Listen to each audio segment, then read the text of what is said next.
Assalamualaikum warahmatullahi wabarakatuh. Pada pertemuan kali ini kita akan membahas terkait dengan bagian-bagian dalam pemetaan ya.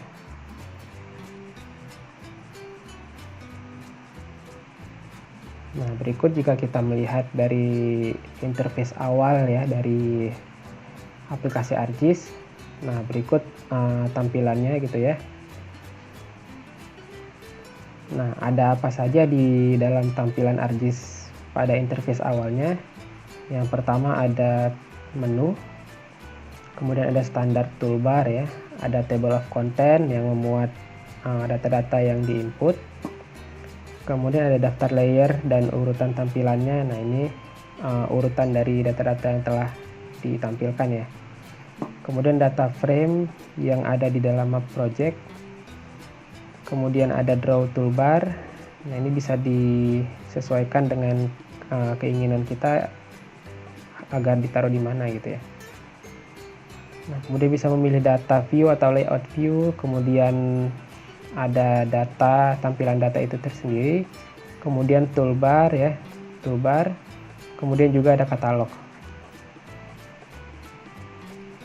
Nah, kemudian bagian-bagian utama dalam pemetaan, yang pertama itu ada menu ya.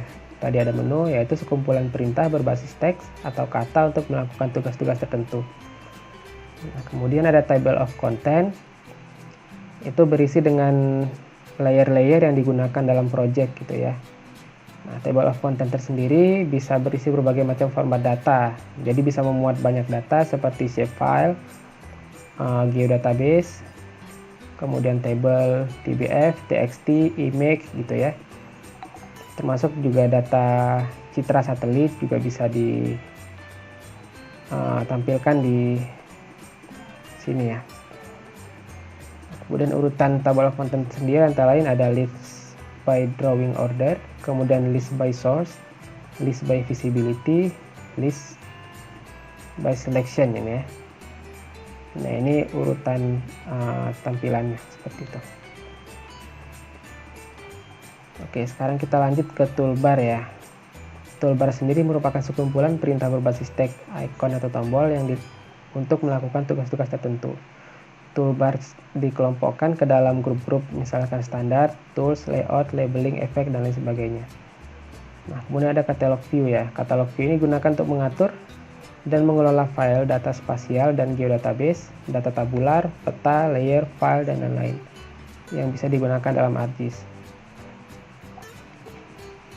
Nah, kemudian tampilan ArcMap sendiri tadi ada data view, ada layout view ya. Jadi sesuai dengan kebutuhan, kalau data view kita gunakan dalam pengolahan data. Ketika selesai dalam pengolahan data, masuk ke layout view untuk proses akhir ya, yaitu layouting gitu. Nah, bagaimana cara menampilkan data gitu ya, atau membuka data pertama kali gitu. Nah, ketika tadi sudah terbuka aplikasi ArcGIS-nya, kemudian kita membuka yang namanya data ya. Ini kita coba buka data data SHP ya, data SHP batas administrasi tingkat 2 gitu ya, untuk seluruh Indonesia. Nah, itu kemudian kita add. Nah, tampilan datanya seperti ini. Nah, kemudian kita lakukan misalkan identify ya, kita lakukan identify. Nah, kemudian kita mengeklik salah satu datanya untuk melihat atau mengidentify informasi apa saja yang ada dalam data tersebut. Nah, kemudian jika kita ingin menampilkan atribut tabelnya, itu bisa ditampilkan dengan open attribute table. Klik kanan ya, klik kanan di layernya, kemudian open attribute table. Nah, kemudian kita bisa lihat isi atribut dari tiap-tiap poligon yang ada di dalam peta ini. Baik, kemudian kita memilih salah satu data misalkan ya. Ketika kita mengklik salah satu data yang ada di tampilan data view ini, di atribut tabelnya juga akan terpilih gitu ya. Jadi akan terseleksi sesuai dengan yang kita klik gitu. Nah, kemudian navigasi dalam peta itu ada apa aja? Nah, kurang lebih ada seperti ini, ada zoom in, ada zoom out, kemudian ada pan, full extend, fix zoom in, fix zoom out gitu ya.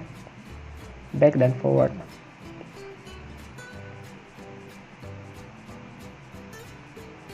Nah, untuk katalog folder tersendiri, nah katalog folder ini bisa digunakan untuk mencari data-data yang akan kita masukkan ke dalam ArcGIS misalkan.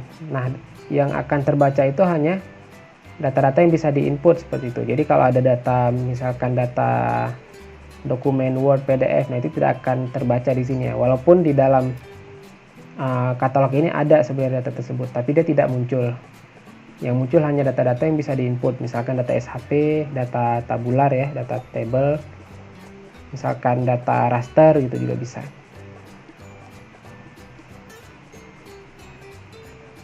Nah, jika ingin menyambungkan folder ke ArcGIS ya, dapat dilakukan dengan icon folder connection. Nah, folder connection tuh yang ini ya, folder connection. Kemudian nanti kita connect-kan folder mana yang akan dimasukkan. Kalau tidak kita lakukan folder connection, ini tidak akan ada gitu ya. Folder ini tidak akan masuk ke dalam ArcCatalog seperti itu.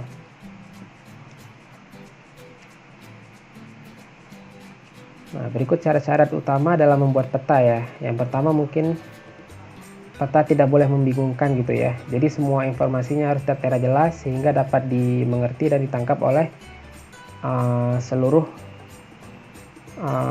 yang melihat gitu ya. Jadi bisa dibilang peta itu harus informatif gitu ya. Nah, kemudian peta harus memberikan gambaran yang mendeteksi yang mendekati kondisi sebenarnya gitu ya. Ini berarti peta tersebut harus cukup teliti sesuai dengan tujuannya atau representatif gitu ya. Kemudian karena peta dinilai melalui visual, maka peta harus dibuat dengan tampilan yang menarik, rapi dan interaktif. Nah, seperti tadi tujuan sebelumnya agar mudah dimengerti oleh yang melihat gitu ya. Nah, berikut komponen-komponen yang sebaiknya ada gitu ya dalam sebuah peta. Itu ada isi peta atau data frame, kemudian judul, kemudian penunjuk arah, skala, legenda, grid koordinat, penjelasan sistem proyeksi, misalkan penjelasan sistem proyeksi, penjelasan sumber data, peta situasi atau inset, penjelasan sumber data, lembaga pembuat gitu ya, dan informasi pendukung lainnya ya. Nah, berikut contoh layout peta. Kalau kemarin teman-teman sudah melihat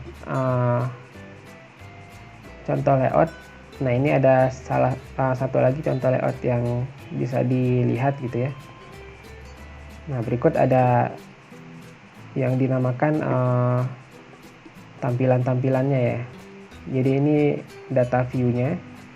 Kemudian informasi tambahannya ada di sini ya. Ada di sebelah kanan seperti ini. Baik. Saya rasa cukup sampai di sini untuk penjelasan pada pertemuan kali ini.